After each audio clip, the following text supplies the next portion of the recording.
Welcome back, and thank you for tuning in to Midnight Affairs Tales. We appreciate every single one of you. We'd love to know what part of the world you are watching from right now. Let us know in the comments now. Let's dive into today's story, Chapter 1.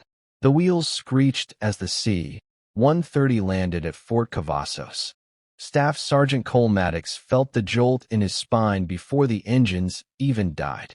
9 months of sandstorms, firefights, and nights spent with a rifle as his pillow, and now he was home. But no welcome message blinked on his phone. "No, I missed you," from Brielle. Nothing. He waited until he was off the tarmac to call her. 1 ring. 2. Then voicemail. He tried again. Straight to voicemail. Cole frowned and opened messages. The last text he sent 3 days ago, landing early. "Can't wait to see you." Still showed as delivered. No read receipt. Then, in a heartbeat, that message bubble turned green. Blocked. He stopped walking. The cold hit him harder than any desert night. She blocked him. He stared at his screen, motionless, as soldiers passed him with duffel bags and hugs and tears. Cole stood alone. It was not just her silence. It was erasure, like he did not exist. His jaw clenched as he opened Instagram on his burner account. Brielle had loved attention. Surely she had posted something. He tapped into her profile, public, of course, and scrolled. His stomach flipped. There she was, smiling, sundress, holding her belly, pregnant. The caption hit like a mortar blast, halfway there. "Can't wait to meet you, little one." Cole did not breathe. She was showing, visibly, and glowing. 5, maybe 6 months. That was impossible. That was impossible because he had left 8 months ago. She was not just pregnant. She had been pregnant while he was still dodging sniper rounds in a godforsaken alley in Raqqa. Cole's hand trembled. He barely noticed the sergeant asking if he needed help. "No," he whispered. Then louder, "No, I am good." But he was not. He was sinking, in slow motion. He turned off his phone, threw his duffel into the back of his truck, and drove off base without another word. She blocked his calls the day he returned from war. He was about to give her something she could never ignore. Before we move ahead, I just want to say, your support truly means everything. We're building something special here, and our next big goal is reaching 10,000 incredible subscribers.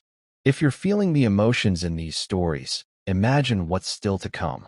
Subscribe now, be part of this amazing journey, and let's keep growing together. Your one click can make a real difference. Let's continue the story. Cole pulled up to their home on Autumn Ridge Drive just after 10 p.m. The porch light was on. The flag still hung by the door, sun-bleached from months of neglect. His key still worked.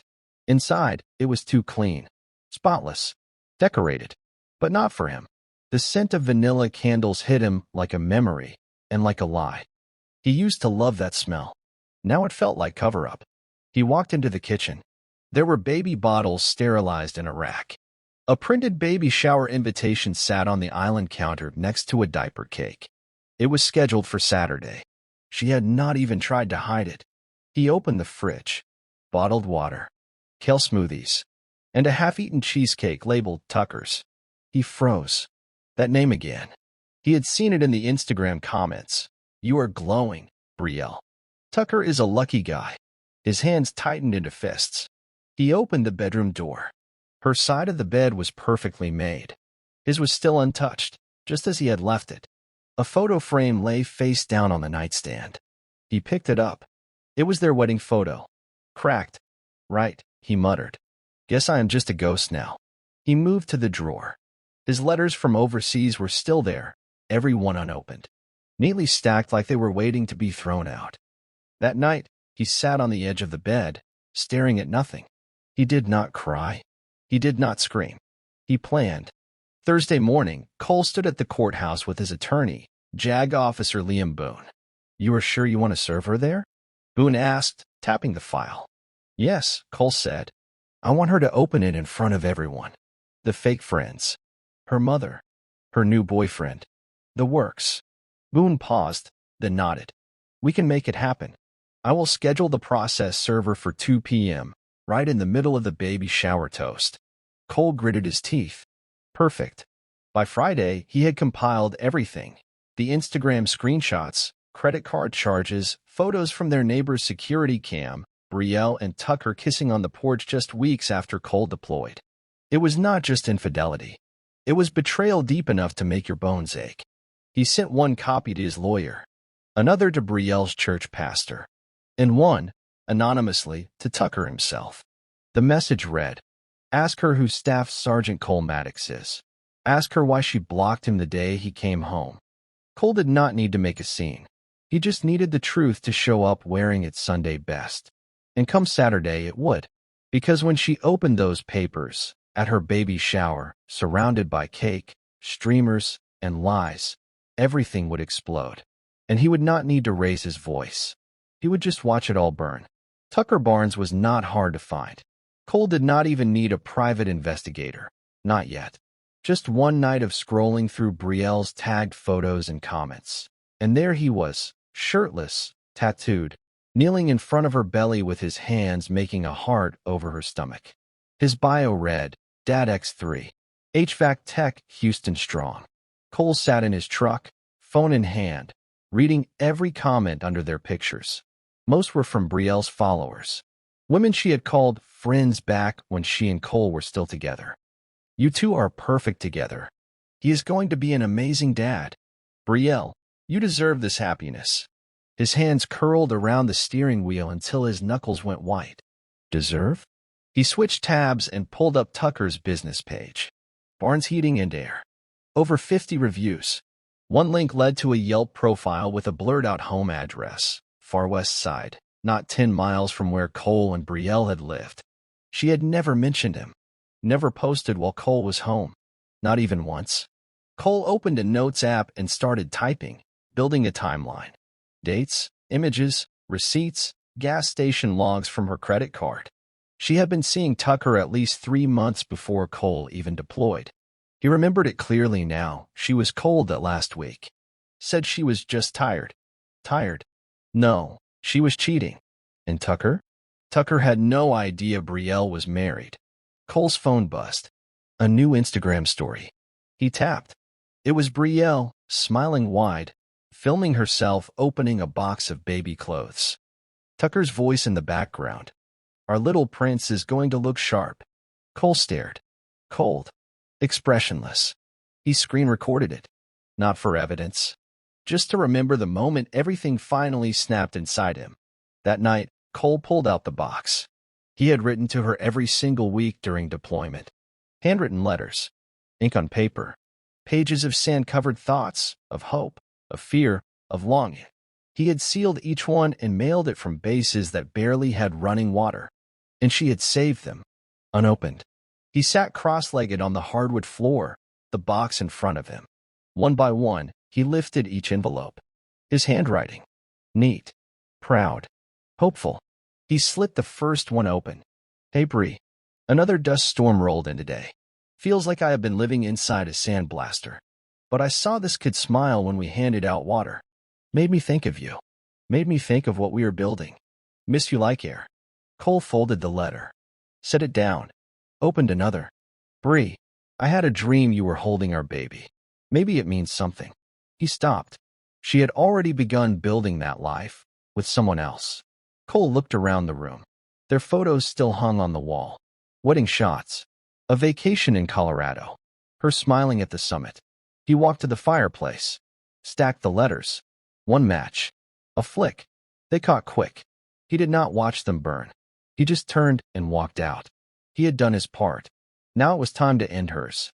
Friday afternoon, Cole pulled into the parking lot outside Brielle's family church. He had not been there since their wedding rehearsal dinner. He remembered how her mother, Virginia, had wept watching them hold hands on the altar. "I have never seen her this grounded," she had said. "You keep her strong." Now Cole was here with manila envelopes and a printed timeline of lies. He sat in his truck, watching the church doors. At 4:15, Virginia stepped out, locking up the side door. Cole rolled down his window. "Mrs. Mercer." She turned, startled. Then her eyes narrowed. "Cole?" He stepped out slowly. No anger. No shouting. I just wanted you to have the truth before Saturday, he said, holding out the folder. She took it, cautious. What is this? He met her gaze. Your daughter is still married. To me. Virginia opened the folder. Photos. Dated texts. Screenshots. Court documents. Ultrasound timestamps. Brielle and Tucker kissing, holding hands. Receipts. Hotel bookings. All lined up against Cole's deployment log. Her face went pale. She swayed slightly on her heels. I am sorry you have to see it like this, Cole said quietly. But I figured it was better than hearing it from everyone else at the baby shower. Virginia did not speak. Her hands trembled as she clutched the folder to her chest. Cole turned to leave. As he opened his truck door, she called out. She said you abandoned her. Said you were gone. He paused. I was deployed, he said flatly. Not dead. Silence hung between them like fog. I will be there Saturday, he added. But not to celebrate. He got in, closed the door, and drove off. He did not need to convince anyone. He just needed the truth to walk into that party before he did. Tucker Barnes was not used to confrontation. He worked with tools, not emotions. Fixing broken air ducts, not broken truths. But Saturday morning, he sat in his pickup truck across from Brielle's house, staring at the message he had received the night before. Ask her about Staff Sergeant Cole Maddox. The name meant nothing at first. But then came the file, text screenshots, photos, wedding images, legal names. It hit him like a sledgehammer. She was married. Still married. He could barely process it. Brielle had said her ex left her years ago, could not handle commitment. She said she was raising the baby on her own, until Tucker came along. No? He did not know who the hell she was. He walked up the steps, fists tight. Knocked once. She opened the door in a flowing white maternity dress. Hey babe, oh. He held up his phone. This real? Brielle's smile froze. Her mouth opened, but nothing came out. Tucker. Please just come inside and let me. He stepped back. No. No inside. No stories. Just tell me if that man is your husband. She blinked. Tears welled. It was not like that. He left. I thought we were done. Brielle, you lied to me. For how long? I was scared. He shook his head. You were lying. There is a difference. He turned away. She grabbed his arm, desperate. Please, do not walk away. I need you. He is not coming back. Tucker pulled his arm free, voice cold. Seems like he already did. He left her standing there, trembling. Alone on the porch. She was not glowing anymore. Chapter 8. The sound of paper tearing. The baby shower was staged like a picture-perfect celebration. Pastel balloons bobbed in the breeze. White tints shaded tables covered in baby blue napkins and gold-trimmed plates. Guests laughed politely, sipping punch, complimenting Brielle's glow. She played her role well. Her smile was wide.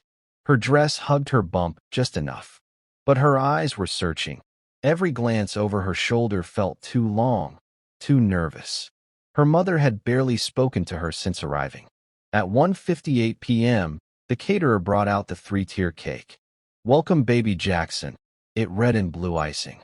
People clapped. Someone began filming. Then came the moment. At exactly 2 p.m., a silver sedan pulled up to the curb. The man in a blazer stepped out, envelope in hand. Excuse me, he said, walking up to the main table, where Brielle sat smiling for photos. Brielle Mercer Maddox? She blinked, confused. Yes. You have been served. He placed the envelope in her hands. Guests froze. Phones dropped. The air turned solid. Brielle stared at the papers like they were written in fire. Her lips parted, reading each line, skin draining pale. No, she whispered. The crowd began murmuring.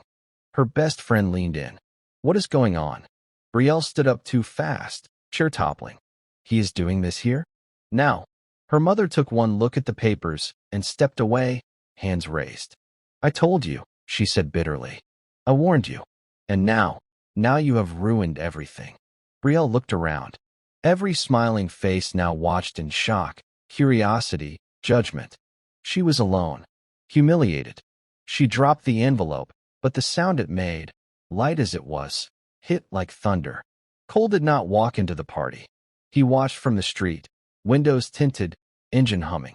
He saw the process server walk up, saw Brielle's fake smile vanish, saw the guests stiffen like statues.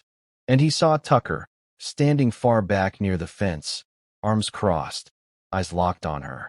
She spotted him. Her face twisted into something not quite panic, not quite rage. She started toward him, but Tucker just turned and walked away. He did not say a word. Inside the tent, people avoided her eyes. Whispers rippled like wind through leaves. The camera phones were gone now. No one wanted to film a meltdown. Brielle picked up the envelope and ripped it in two, the sound sharp in the quiet air. "I am still pregnant," she shouted. "Does no one care about that?" No one answered. Cole leaned back in his seat, expression blank. His phone buzzed. One new voicemail. He did not check it. He deleted it before it finished downloading. He had seen what he came to see. He put the truck in gear and drove away. He did not need an apology. He had already gotten justice. Brielle stood alone after the last guest had left. The baby shower decorations still fluttered in the wind, cheerful and oblivious to the destruction they had just witnessed. The cake sat half-sliced, untouched on one side, with baby Jackson sagging into melted icing. She could not stop staring at the torn divorce papers in her hand. Her fingers gripped them so tightly that the edges crumpled into her palms. Virginia, her mother, approached slowly. Her voice was soft, but there was no warmth in it. "You lied to all of us." Brielle's breath caught. "Mom, you told me he left you. You told me he was done. You said Cole was not coming back. I thought he was. I thought we were over." Virginia stepped closer, her words cutting. "You thought? Or you hoped?" Silence. "You made a fool of me today," she continued. "You made a fool of yourself. And now, that man, your husband, he walked away without saying a word. That should terrify you." Brielle felt the tears press behind her eyes, but she blinked them back. "I was scared," she whispered. Virginia shook her head. Scared women do not start new families with men they barely know. They do not lie to the father of their child and call it survival. Then she turned and walked away, heels crunching on the gravel, leaving her daughter with nothing but silence and shattered streamers. Cole did not sleep that night. He sat in his apartment with the lights off, the only glow coming from his laptop screen. He had opened every file he collected over the past 2 weeks. It was not just evidence anymore. It was memory, closure. He clicked through photos. Brielle at the fair with Tucker. Brielle smiling at a cafe table. Brielle wearing the necklace Cole gave her for their 3rd anniversary, wrapped in someone else's arms. He had seen everything he needed. He opened a new folder, named it Done, moved all the files into it, every screenshot, every video, every document. Then, without hesitation, he right-clicked and deleted the entire folder. It was not forgiveness. It was release. The only thing he kept was a single photo, an old one. The two of them standing in front of his Jeep, back when everything still felt real. He stared at it for a long time.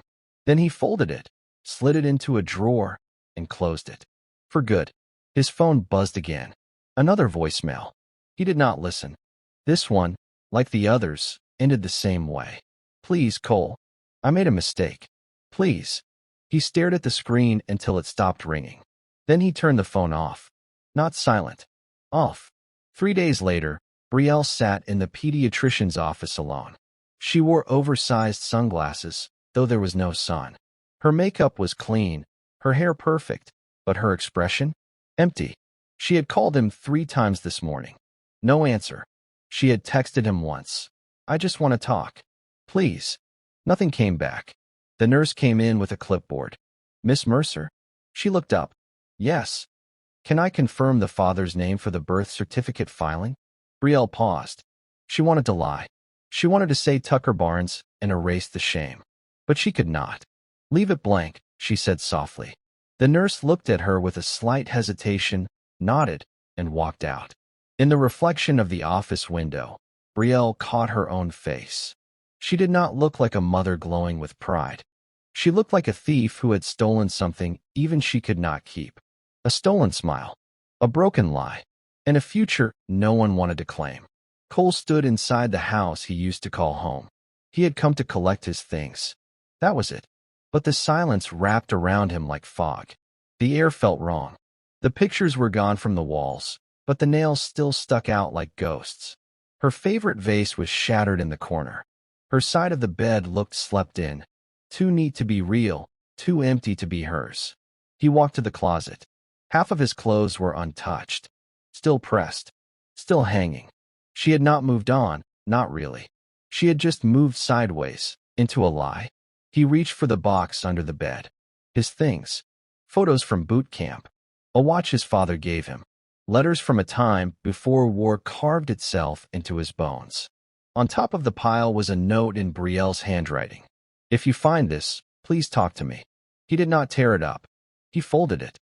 Then he placed it in the trash can on the way out. Not because he was angry, but because she no longer had the right to ask him for anything. Sunday morning, Pastor Green stood at the front steps of Brielle's church. He had known her family for years, officiated her wedding to Cole himself, watched them take vows with tears in their eyes. He had also received the envelope from Cole. He had read every word. And now Brielle stood in front of him again, shoulders hunched, makeup faded, holding her belly like a shield. I just wanted to talk, she said, voice trembling. I know what you must think, but it is not what it looks like. The pastor's eyes softened, but his tone stayed steady. Then tell me what it is. I did what I had to do, she whispered. Cole left. I was alone. No, the pastor said gently. He deployed. He served. You chose to be alone. Her lip quivered. You do not understand. I understand more than you think. He paused. I prayed for you two every day. I made a mistake, she said, breath catching. One that got too big to undo. The pastor looked at her belly, then back at her. All sins can be forgiven, he said. But forgiveness does not erase consequences. She nodded slowly, silent. When she turned to leave, he did not stop her. And for the first time, she realized even grace has limits.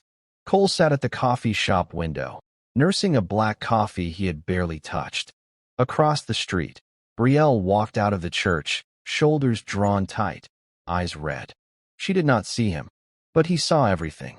He watched the hesitation in her steps, the way she looked down at her feet like she could not trust the ground anymore. She had always walked with confidence, always turned heads.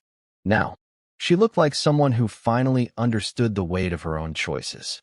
He should have felt satisfied, but all he felt was quiet. Not sadness, not triumph, just quiet. He stood, dropped the tip beside his cup, and walked out the back door without a glance behind him. There were some moments not worth disturbing, and she was already disturbed enough. It was late, nearly midnight.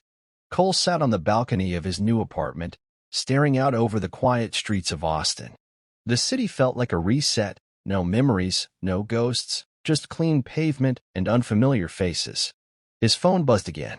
Same number. Brielle. He let it ring. Again. On the fifth try, he answered. But he did not say a word. The line was quiet for a moment. Then came her voice, soft, tired, raw. Cole, please. I know I do not deserve your voice, but I need to say something. Still, he said nothing. I was selfish. I was scared. And you did not deserve what I did. I know that now. I knew it before the baby shower, but I was too much of a coward to face it. I kept telling myself you were gone, that it was okay to move on. But you were never gone, were you? Cole exhaled, slowly. I kept looking at my phone like you would text. And then when you did, I blocked you. I knew what that meant. I could not face you. Still, he stayed silent. I do not know how to fix anything. I do not know if I even can. But I want you to know. I remember who you were. I remember every letter. I kept them. All of them. He finally spoke, his voice quiet. But you never opened them. She broke. A sob slipped through. I couldn't, she whispered. Because I knew every one of them was real, and I was not. He ended the call. No yelling. No last words. Just silence. Brielle sat in the nursery she had built from Pinterest dreams and Instagram inspiration. Everything was perfect. The crib was made of solid pine wood, painted sky blue. Tiny sneakers sat neatly on a shelf beside a folded blanket that read, Jackson. The walls were covered in soft animal prints, and a mobile spun above the crib, slowly, playing a music box lullaby. But the room felt hollow. She sat in the glider chair, rocking gently, staring at the empty crib like it was mocking her. Her phone rested in her lap. Cole had not called back. She did not expect him to, but a part of her still hoped. She leaned her head back and closed her eyes, hearing the music box turn. Then a sound, faint but unmistakable. Her front door closing. She sat up. Hello. No answer. She walked slowly to the hallway, heart racing. Mom. Nothing. She stepped into the living room and froze. A single envelope lay on the coffee table. No name. No return address. She picked it up, opened it with shaking fingers. Inside was a flash drive. No note. Just that. She walked back to the nursery, sat down, plugged the drive into her laptop. Dozens of files. Photos. Screenshots. Videos. All labeled proof. Proof of her lies. Proof of her affair. Proof of every step she had taken. He had left it for her to see, to feel, to sit in the silence she had created. And now she was alone, staring into the reflection of her own betrayal. The room was beautiful, but it was built on broken promises. Cole stood in the gym's back hallway, towel around his shoulders, sweat dripping from his temples. His fists still buzzed from the bag work. It was not therapy, but it was close. His phone vibrated again. Another message. I saw the drive. I deserved it. I get it now. I really do. But please, just tell me one thing. Do you still hate me? He read it. Let it sit on his screen for almost a full minute. Then he deleted it. There was no reason to answer a question that had already been decided the moment she told another man he was the father. Cole looked up at the mirror across the wall.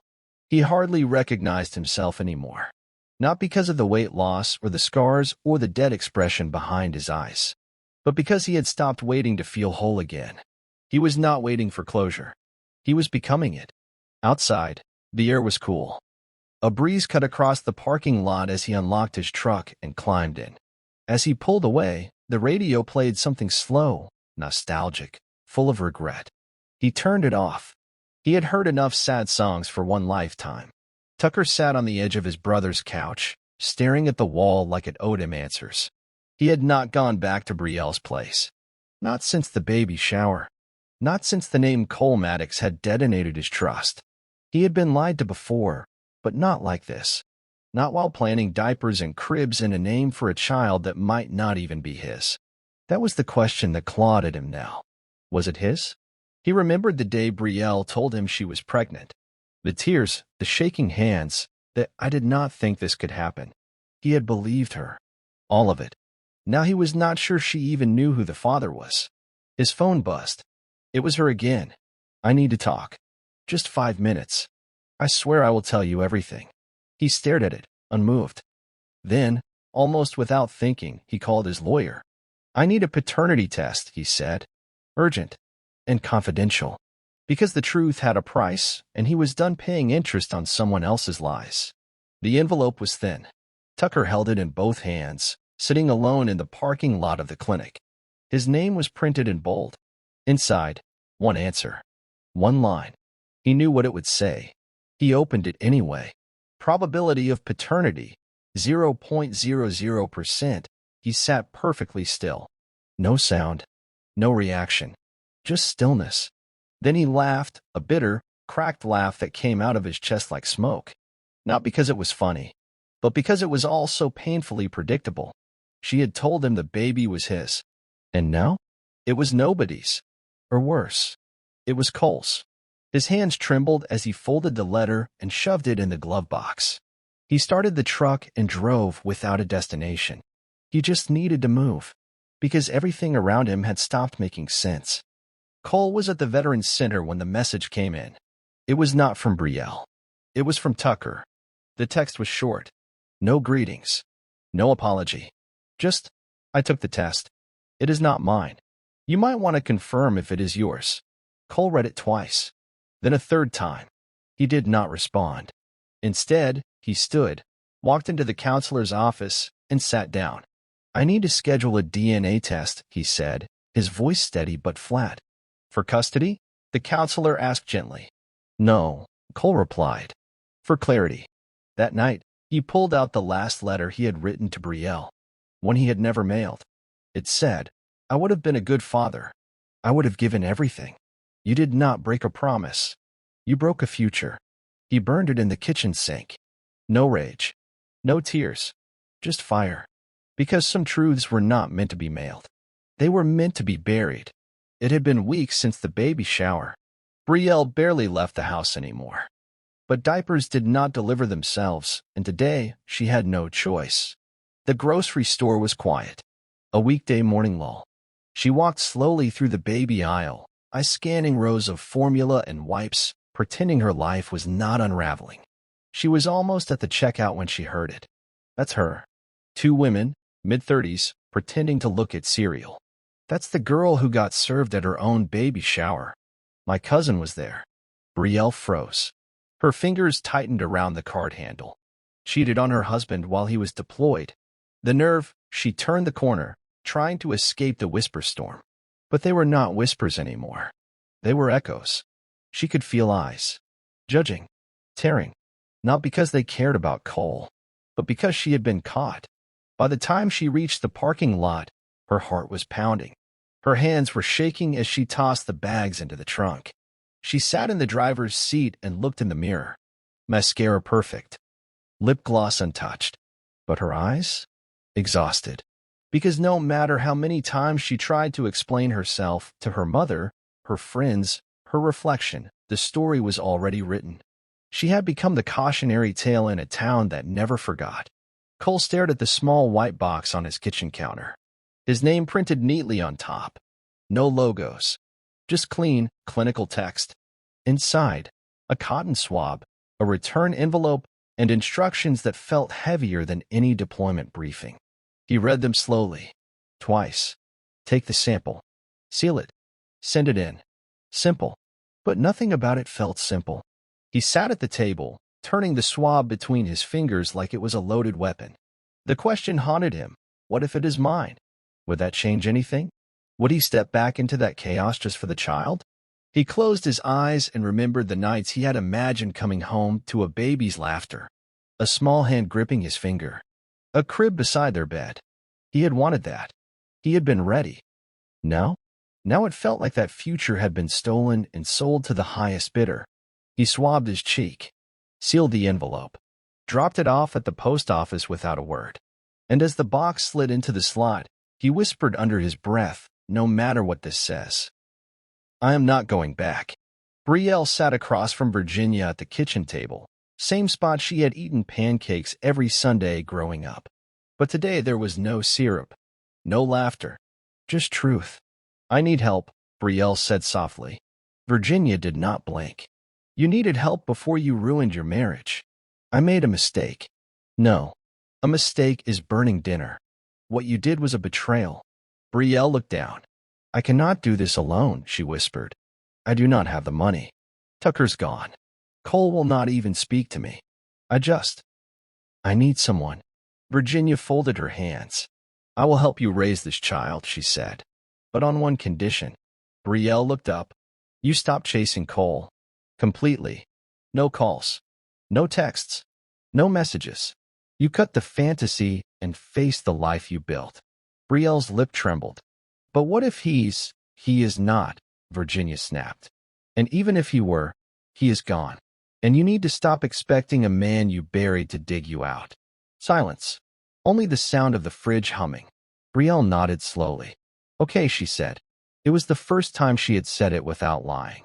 The email came in at 2:41 p.m. Cole had been sitting in the back of the veterans group session, tuning out the echo of someone else's trauma, when his phone buzzed with a notification that felt heavier than it should. "Your DNA results are now available. Click here to view." He stared at the screen. Time slowed.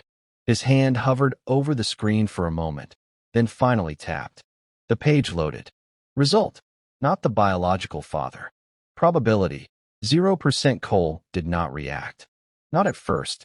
He just sat still, screen glowing in his palm like a cold confirmation. It was not his child. It had never been. For a second, he felt nothing at all. Then the silence inside him cracked, and something he had not expected slid in behind it. Relief. Not because he hated the idea of being a father. No, he had wanted it, fought for it, written letters to a child that never existed. But because now he was free. Truly, completely. There would be no legal battles. No shared custody. No obligation to stay tethered to the woman who dismantled him while smiling into another man's camera lens. He stood up quietly, left the circle, and stepped into the sunlight. It did not feel warm, but for the first time in months, it did not burn either. Brielle sat in the bath, arms wrapped around her knees, water cooling by the minute. Her phone rested on the counter beside a burned-out candle. No reply, no message, no call. It had been days since she had sent that final voicemail. No guilt trip, no begging, just raw truth. And still, nothing. She had tried to hold on to control of the story, of her image, of the people around her. But now everything had spiraled into a space where even she could not spin the narrative. The DNA test had confirmed it. Neither Cole nor Tucker. It made no sense. Except, it did. One night. Some party. A forgettable mistake she never thought would resurface. She had dismissed it, buried it. And now the truth had clawed its way back to the surface like rot under perfect skin. She leaned back, water rising under her chin. No man wanted her now. Not with this baggage. Not with this scandal. Not with a child whose father she could not even name. The baby moved. She placed her hand on her stomach and whispered, "I am still here. I will figure this out. Somehow." But even as she said it, her voice cracked. Because she knew the child deserved the truth. And right now, the only thing surrounding them both was a lie. It was dusk when Brielle heard the knock. She had not been expecting anyone. Most of her friends had gone quiet, ghosted her like she had become contagious. She opened the door cautiously, robe clutched at her collarbone. A woman stood on the porch. Early 30s. Sharp cheekbones. Dressed in business casual. Holding a sleek leather portfolio. "Brielle Mercer?" the woman asked. Brielle nodded slowly. "I am Anna Calloway. I work with the Office of Paternity Disputes. We received a match alert based on the testing submitted by two parties connected to this child. You and a man named Tucker Barnes." Brielle's breath caught. What? The system flagged a conflict in the records, and a third-party DNA profile was auto-run through the military medical database. Why? Standard protocol when the biological father is unknown and previous matches are excluded. "We have confirmation now." Brielle's mouth went dry. Anna opened the folder and slid a paper toward her. The father is not Tucker. And it is not Cole Maddox either. She pointed to the name printed clean in black ink. Derek Vaughn. Brielle's heart stopped. Derek. The bartender. One night. No name exchange. Just heat, liquor, and silence. I do not even, she stammered. Anna's voice was calm. Professional. He was stationed overseas. He is back now. And he is requesting contact. Brielle leaned against the doorframe, legs suddenly weak. The baby inside her kicked again. But for the first time, she did not feel like she was holding life. She felt like she was holding a consequence. Derek Vaughn had not expected a knock on his door. It was late. He was in gym shorts, sipping bad coffee, watching a documentary he was not even paying attention to. But when he opened the door and saw Brielle standing there, face pale, eyes hollow, hands clasped over her stomach, he knew instantly. She did not say his name. She just said, "I need to talk." He stepped aside. The apartment was small but clean. Spartan. One couch. A table with military medals stacked in a box. No baby toys. No pictures of family.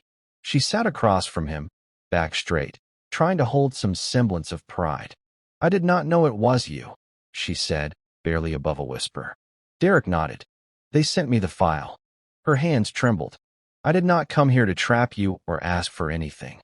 "Good," he said, "because I do not owe you anything either." That hurt more than she thought it would. "I just wanted you to know." I never even thought it was possible. That night was, she trailed off.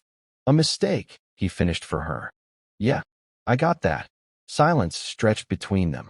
Then he leaned forward, elbows on knees. I am not interested in playing stepfather to someone else's disaster. But if that kid is mine, I will take care of what is mine. Understand that clearly. Brielle nodded, slowly. Do not expect warmth, he added. This is not a romance story. This is paperwork. She swallowed the knot in her throat and stood. Good night, Derek. He said nothing. She left without looking back. But she could feel it. Even her backup plan came with barbed wire. Cole stood in the hardware store, staring at a crib set on display. Oakwood. Handmade. Tags listed it at $600. Perfect for your first little one, the sign read. He had almost bought one just like it, months ago. Back when he thought he was coming home to start a family. Back when letters meant something and promises had not been turned into weapons. A man beside him spoke, nodding toward the crib. First kid. Cole blinked, caught off guard. No, he said. False alarm. The man smiled politely and walked away. Cole stood there another minute, then turned and walked out without buying anything. That night, he took a detour. Drove back through Autumn Ridge, past the old house. Lights off. No cars out front. But he did not stop. He had no desire to look into that window anymore. She had made a bed out of secrets. And now, she could lie in them alone. Brielle sat on the edge of her bed, phone in her hand. She stared at Cole's contact name. Still saved. Still there. She had deleted it a dozen times. She had added it back 13. The apartment was dark except for the hallway nightlight casting a dull glow across the floor. The baby's kicks were rhythmic now, like small reminders that time was closing in. She hit call. It rang. And rang. Voicemail. She did not leave one. She called again. This time, Cole answered. Silence. Brielle swallowed. I know I should not have called. You should not have, he replied. But I wanted to say, thank you. For not destroying me. You could have done worse. You had the power. I did not need to destroy you, he said. You did it yourself. Her throat tightened. I am sorry, Cole. For what? The affair? The lies? The baby? Be specific. I am sorry for all of it. He paused, then said, I believe you. That stunned her. Then why won't you forgive me? She asked. I did, Cole replied. Forgiveness is not the same as trust. One is free. The other is earned. You used up all of it. Then he hung up. She stared at the screen. And for the first time, there were no tears. Just silence. Because there was nothing left to say. The courthouse hallway smelled like old wood and ink. Brielle sat on the bench outside room 2C, holding the documents in her lap. The stack was slim. Just a few sheets. It was a name change request. Back to Brielle Mercer. She had carried Maddox for nearly 6 years. Worn it like armor when Cole was away. Flaunted it when she needed sympathy. Hid behind it when she betrayed him. And now, she was letting it go. The clerk called her name. She stood, numb, and walked in. 15 minutes later, it was done. No ceremony. No closure. Just a signature. When she stepped outside, the wind was sharp. It caught her hair and swept it back like a reset. She opened her purse, pulled out her old ID, Brielle Mercer, age 28. Back then, she was selfish, but young. Now she was just tired. As she walked to the parking lot, her phone buzzed. A message from Virginia. Baby supplies delivered. They're on the porch. Stay inside and rest. Brielle stared at the screen. She typed and deleted 3 replies before finally sending just, thanks. That was all she could manage. She was losing names, people, places. But she still had this child. And maybe, one day, that would be enough. Cole stood on the edge of Lake Travis, when brushing across the water, jeans damp from the dew-soaked grass. He had come here to think. This was where he and Brielle had picnicked once, years ago, before war and betrayal hardened the edges of his world. Now, he barely recognized the memory. He pulled out his phone, opened notes, and began typing. To the woman I loved once. He stared at the line for a while, then deleted it. Instead, he wrote, You taught me everything about what love should never be." He saved it and locked his screen. He had stopped calling it heartbreak. What he felt now was quieter, like an old scar that stopped itching. Still there, but no longer bleeding. A family walked past him on the trail. The father held his toddler in one arm, his wife's hand in the other. Cole watched them go. Not bitter, just aware. He still wanted that. But next time, it would not be built on illusions. Virginia sat in her kitchen with a lukewarm cup of tea and a box of old photo albums. The baby was asleep in the next room, giving her a rare moment of silence. She opened one album, Brielle's wedding. Page after page of smiles and promise. Cole in uniform. Brielle in white. The way he had looked at her during the vows, it was not just love. It was belief. Virginia sighed and set the album down. She had believed it too. And maybe that was what hurt the most. Not that Brielle had destroyed her marriage, but that she had destroyed something pure. Something that had felt blessed. Her phone buzzed. A message from Cole. "Thank you for staying out of it." Virginia blinked, then typed back, "It was never my place to fix what she broke. I only pray the child does not inherit her chaos." Cole replied once more, "The child will have a shot, if you raise it right." Virginia stared at the screen, then looked toward the nursery. And for the first time since this all began, she felt something close to purpose. It had taken Cole weeks to even consider it. He had moved into the new apartment with only essentials. Left the old house to Brielle, not because she deserved it, but because he no longer wanted to share space with echoes. But the attic still had the box. The one marked B+C, taped twice, hidden behind a stack of unused winter coats and Christmas decorations. Cole stood at the top of the ladder, flashlight in hand. The bulb flickered overhead as if protesting the moment. He opened the box. Inside, every photo from their first 2 years. Movie ticket stubs. The keychain from their honeymoon rental. A pressed flower from their anniversary dinner, carefully sealed in a plastic slip. It was not just nostalgia. It was evidence of who he had been. Before war, before betrayal, before silence. He sat there for a long time, staring at a photo of Brielle asleep on his chest. They were laughing in that moment, frozen mid-breath. Then he grabbed a trash bag. He kept one photo, him in uniform, alone, holding their dog. Everything else. He tossed it in, tied it tight, and carried it to the curb. Some people hold on for closure. Cole had learned to let go to find it. Brielle stood in front of the bathroom mirror, towel wrapped tight, hair wet from the shower. She studied her face closely, the dark circles under her eyes, the hollowness around her mouth. She had not aged. Not drastically, but her reflection looked unfamiliar. Worn. Lost. She leaned in closer and whispered, "What happened to you?" The mirror, as always, gave no answer. She used to take selfies in this mirror. Spent hours getting the light just right. Angles, filters, fake laughs. That was before truth had a cost. Before love had terms. Before reputation shattered like glass. She touched her belly, full term now. Her back ached. Her feet swollen. The weight of everything bore down on her, not just the child, but the guilt. The truth was, she had tried to make love out of loneliness.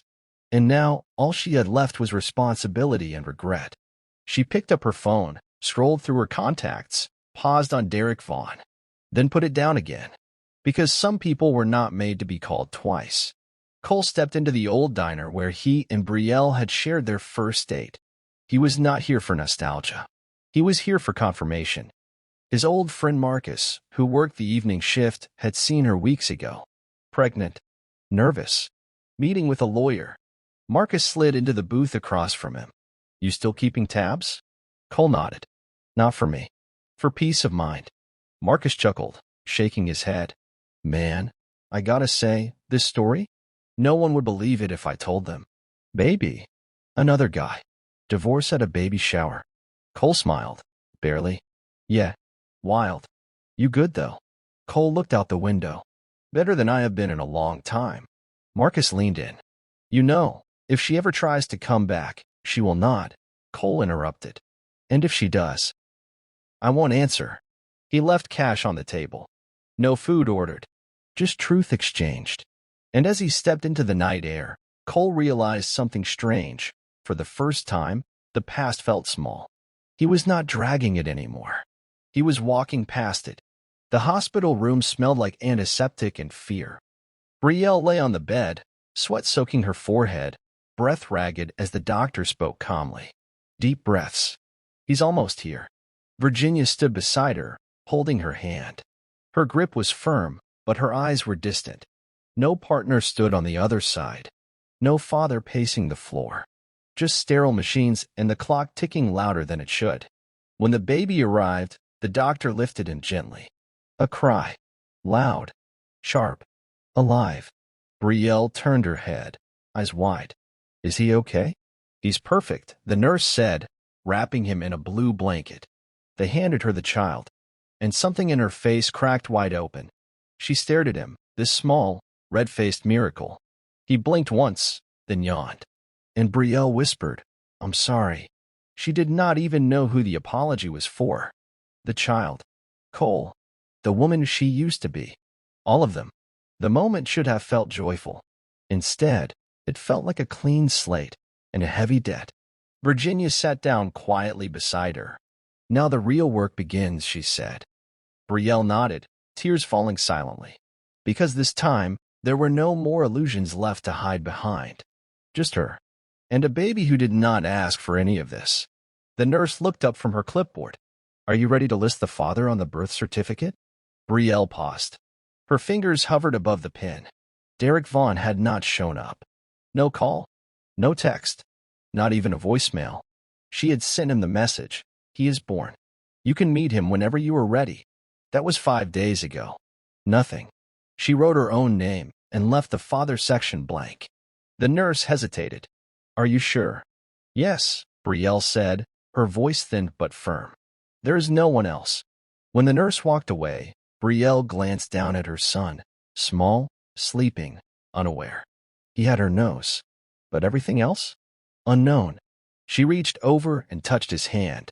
It wrapped around her finger like instinct. Tears gathered at the edges of her eyes, but she blinked them away. Not because she was strong, but because she had no one left to cry to. Cole made coffee without music now. No background noise. No distractions.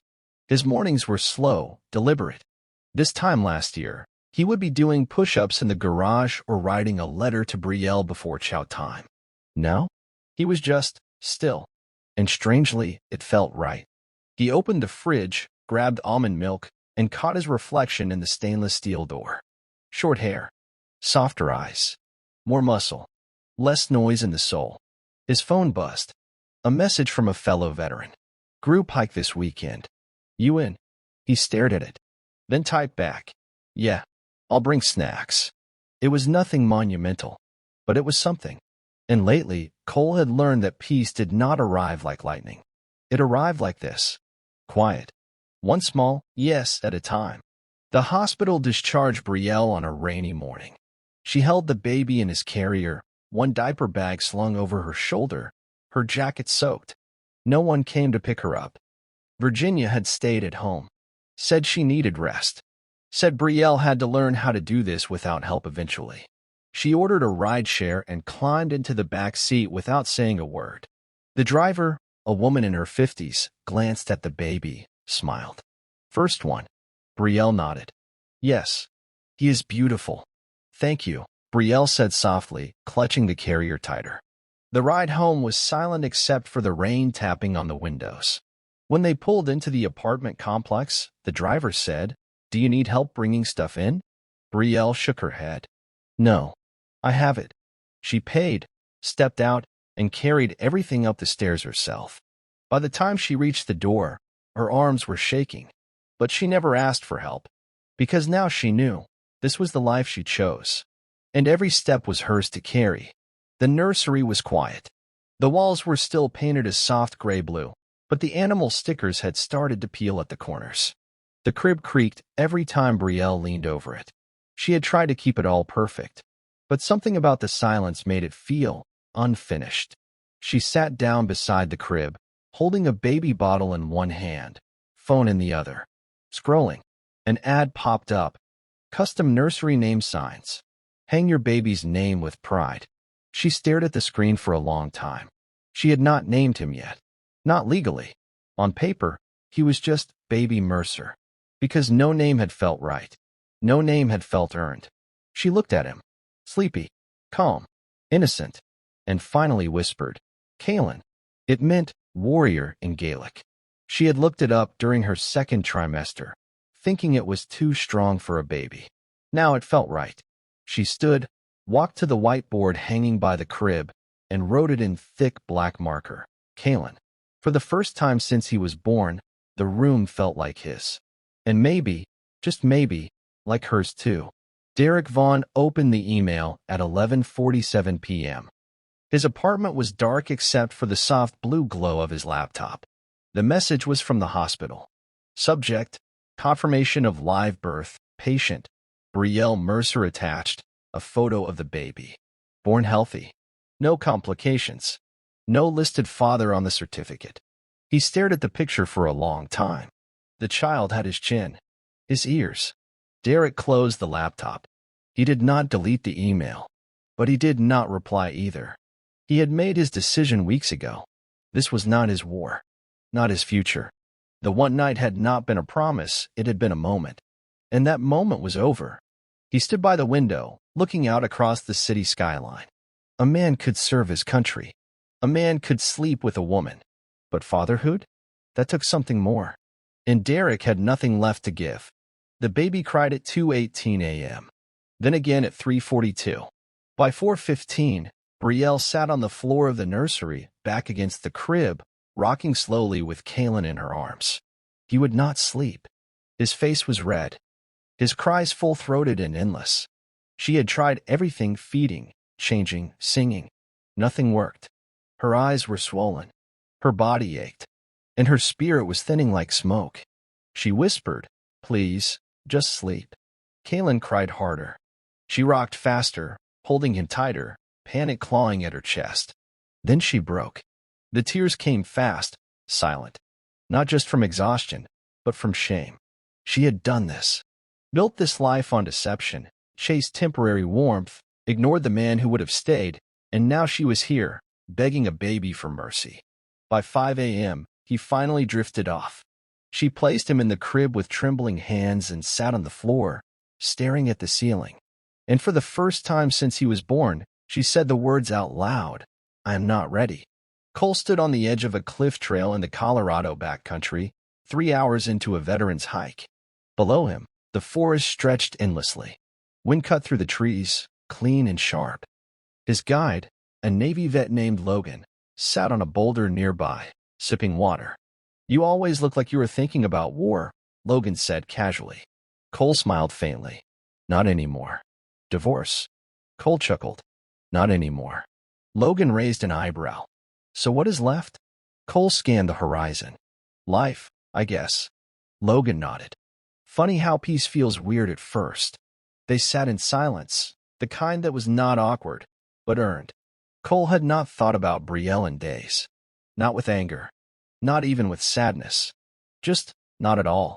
Later that night, as he lay in his sleeping bag under a sky full of stars, Cole whispered to himself, You survived war. You survived her. Now survive you. Because closure was not a letter. It was a life rebuilt, one breath at a time.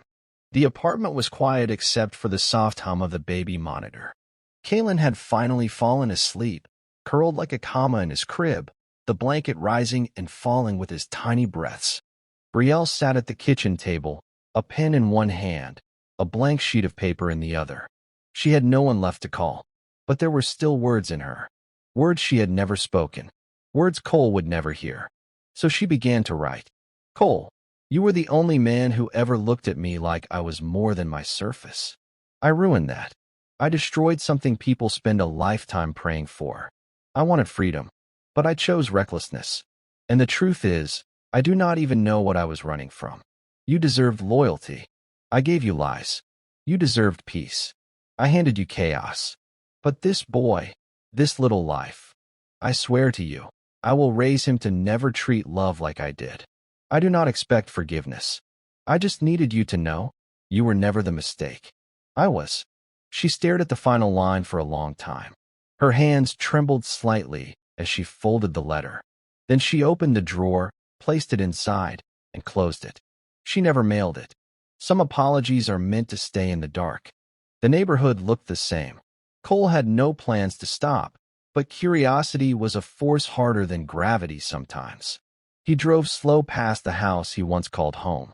The yard was overgrown. The shutters needed paint. A stroller leaned against the porch wall like it had been left there in a rush. A curtain moved.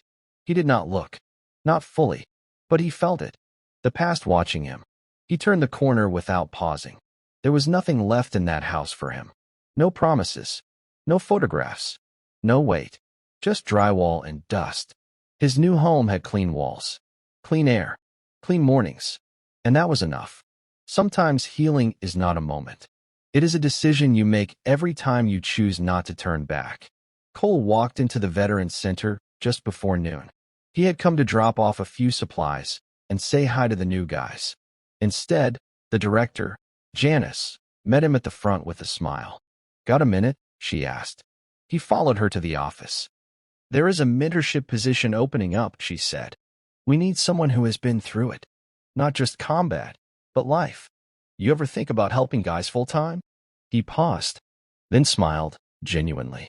"I do not have a counseling degree." Janice leaned forward. "You have scars and clarity. That is enough."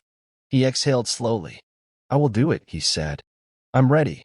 That night, Cole stood in front of his bathroom mirror and looked himself in the eyes. For years, he had lived for duty. Then he lived through betrayal. Now, he was just living. And it was the strongest version of himself he had ever seen. The message came out of nowhere. No caller ID. Just a voicemail. Brielle's voice, quiet, tired, stripped of any act. "Cole, I know this is the last thing you want, but I just wanted you to know, he is okay. His name is Kalen. I picked it myself. It means warrior. You would have liked that. I'm not calling to ask anything of you. Not forgiveness. Not time. Not presence. I just wanted you to know. I kept my promise. I am trying to be better. That is all." Cole listened to it once. Then again. He did not call back. He did not need to. She was not asking for anything. And for once, she understood that was enough. 6 months later, Cole stood in his apartment, sunlight pouring in through open blinds, calm music playing in the background. On the shelf above the mantel sat a single frame. It held a photo. Not of Brielle. Not of war. Not of anything broken. Just him, arms around 3 younger veterans he had helped through the center's mentorship program. Smiling. Really smiling. Eyes alive. Shoulders strong. Next to it, a small note written by one of the guys. "You saved me. Now I get to live." He touched the edge of the frame and whispered, "Me too." Behind him, his new dog barked playfully, pawing at his leg. He picked up the leash. Time to move. There was no ghost left in this story. Only footprints. And the road ahead. Brielle pushed Kalen's stroller through the park. He had his father's intensity in the eyes. But no one would ever know which father gave it to him. And maybe that was okay. She had stopped chasing answers. Stopped rewriting the past. Now she just walked. Fed him. Held him. Watched him smile at birds and cry over teething. Every day was hard. But it was honest. She stopped by the bench where they used to sit. Her and Cole. Back when love had not fractured into silence. She sat. Opened the journal she wrote in at night. And wrote one line. Some stories do not end with a reunion. Some end with the lesson you never wanted, but needed most. She looked at Kalen. He giggled at the sky. She smiled. A real one. Then stood, took a breath, and walked forward. The end, but not forgotten. If someone betrayed your trust, would you burn the bridge or build yourself a new one on the ashes? Tell us in the comments. Where are you watching from? Your city, your country, we want to know. If this story made you feel anything, a chill, a tear, a fist clench, like the video, subscribe to the channel, and hit that so you never miss the next thrilling, emotional, revenge-filled masterpiece. We will see you in the next story, and until then, take care of yourself, because sometimes the best revenge is peace.